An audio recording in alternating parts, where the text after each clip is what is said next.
North America. By the middle of the 10th century, caravans of white settlers had traveled across the Great Plains to the far west. These are now the modern states of Nevada, California, and Oregon. As a rule, the pioneers were very afraid of encounters with redskins. Not all tribes that met on their way were hostile, but sometimes individual settlers themselves provoked Indians to cruel actions. After the discovery of the American continents and the exploration of new lands, which was often accompanied by enslavement and extermination of the indigenous population, Europeans were amazed by the methods of struggle of the redskins. The Indian tribes tried to intimidate the foreigners, and therefore the most brutal methods of massacring people were used. Here we can remember the habit of scalping the defeated enemy. But Indians did not do it to mock their victims. They just had an ancient tradition. After the return of the warriors with victory in the settlement ceremonies known as the scalp dance were held, and scalps and other parts of the defeated were an obligatory attribute of these ceremonies. The Indians of North America and Canada scalped their enemies by cutting the skin off the top of their skulls so that the great Manitou could not grab them by the hair and drag them to redskin paradise. Sometimes the Indians scalped their captives, after which they freed them and let them go home to serve as a reminder to their enemies. Thus, in 1830, Blackfeet warriors captured a woman of this tribe near the Flathead camp, raped her, scalped her alive, and then released her. The stories include tales of the cruel tortures the Indians practiced on their captives. The simplest was when they were scalped alive. The Comanche Indians were sophisticated. They tied the captive to stakes on the plains, cut off his eyelids from his eyes, and left him under the scorching sun. They usually killed male captives. Two tribes, the Iroquois and the Choctaw, were particularly cruel in torture. The former liked to tear out the eyeballs of their victims and almost immediately burn the eye sockets with red-hot coals. The Iroquois were not disdainful of inflicting various mutilations in the form of gradual cutting off a piece of flesh from the captives and burning them at the stake, as well as roasting them on fire. The Choctaw did to the victim what the English did to captured bears many years later: chase it round a pole with burning torches until the man fell dead from pain, horror, and fatigue. The French, who were honored guests of the Montagnais Indians, helped them through their firearms to defeat the Iroquois,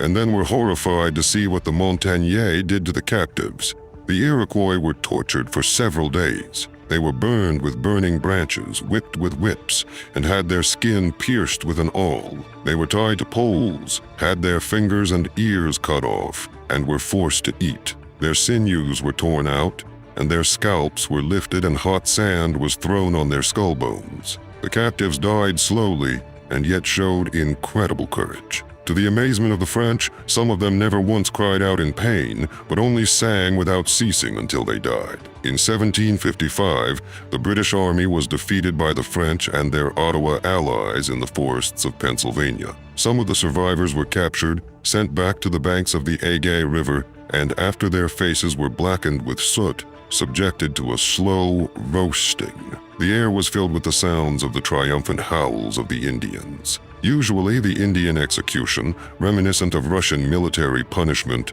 through the ranks, ended sadly for the captives. But there were exceptions. Many years before John Stark, an American military officer and participant in the French and Indian War, became a hero of the American Revolution. He was captured by Indians. They picked up sticks and led him through the ranks. Stark managed to grab a club from the first man in the line and used it to fight off the others. The warriors and the chief were so surprised by this that they stopped the execution and accepted him into their tribe. John was later ransomed for $163 and returned home. The Indians did not regard nobility and leniency as virtues, but on the contrary as an unnecessary risk, so they treated their captives extremely cruelly, scalping them or burning them alive, tying them to a pole.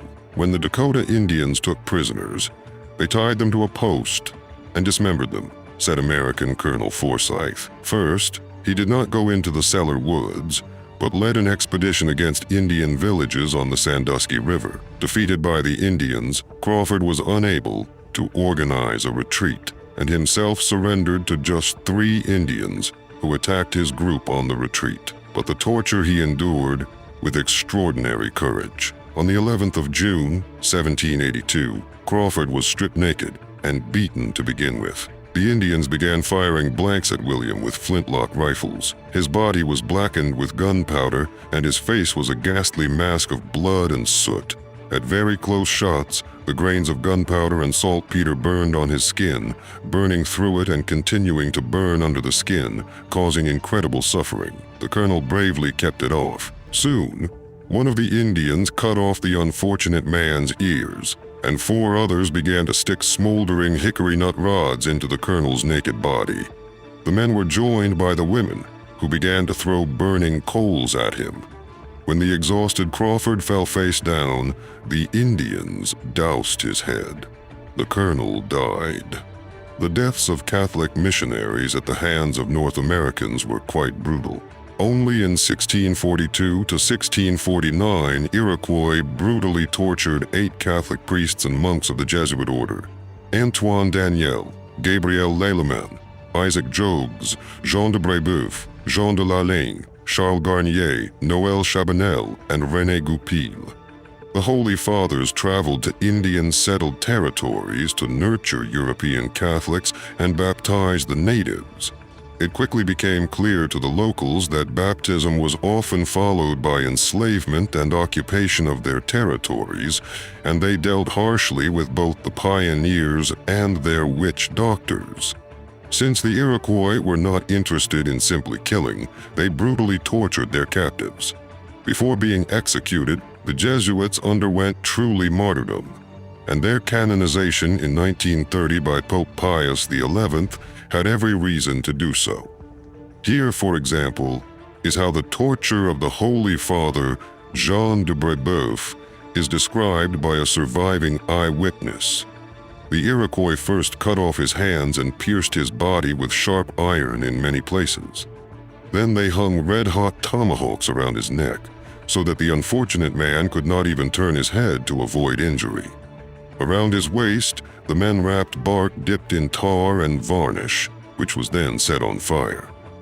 Seeing with what fortitude the prisoner endeavored to endure the torture, praying incessantly, the Iroquois grabbed burning twigs from the fire and put them in his mouth. When that failed, they cut off the missionary's lips and tongue to silence him. The natives doused the Holy Father with boiling water. His flesh was roasted and eaten. Finally, before a merciful death took de Brébeuf, his feet were chopped off and he was scalped. Another example of elaborate cruelty was given by the Tawakoni Indians, who captured about 10 warriors of the Tanka tribe. They slowly and gradually skinned their victims, first from the arms and legs, and then from the torso. All the while, the wounds were cauterized with burning coals. The Indians were notorious for their cruel treatment of their captives. One Euro-American wrote of them, "The atrocities to which they subject their captives are so great that even to tell of them would cause horror and make the narrator complicit in them." Francisco Ruiz, the mayor of San Antonio, Texas, told the story of a prisoner captured by the Indians. Knowing that death awaited him, he accepted it with cold-blooded indifference and belted out a death song. Then he began to insult his executioners, not forgetting a single foul epithet against them. The women, eagerly awaiting their opportunity to mock the victim, built a huge fire at the foot of the pillar. The captive's arms were twisted out of their joints and tied to the pole with a rope round his neck. Another rope was tied round his legs. The dancing warriors grabbed the rope around his legs and pulled so that his body was on fire. At the same moment, others would grab the rope around his neck and loosen it. This went on for 5 days and could have gone on longer, as the Tawakoni took special care not to prematurely damage vital organs. In spite of the unbearable pain, the captive sang his death song and endured the agony with the greatest courage until he died. Pocahontas was the daughter of a powerful Powhatan chief. Pocahontas means pamper girl, probably the name her parents affectionately called her. She was 11 years old when the English landed on Indian land in May 1607. Her brother took the pale Captain John Smith prisoner. Chief Powhatan ordered 2 large stones to be brought and placed on the ground. Upon these stones, the head of the Englishman was placed. When the guns were about to be brought over him, Pocahontas rushed forward and covered his head with her own. The Indians tortured not only their enemies, but actually themselves. The relatives of the deceased of the Cherokee tribe cut pieces of meat from their own bodies with flint knives.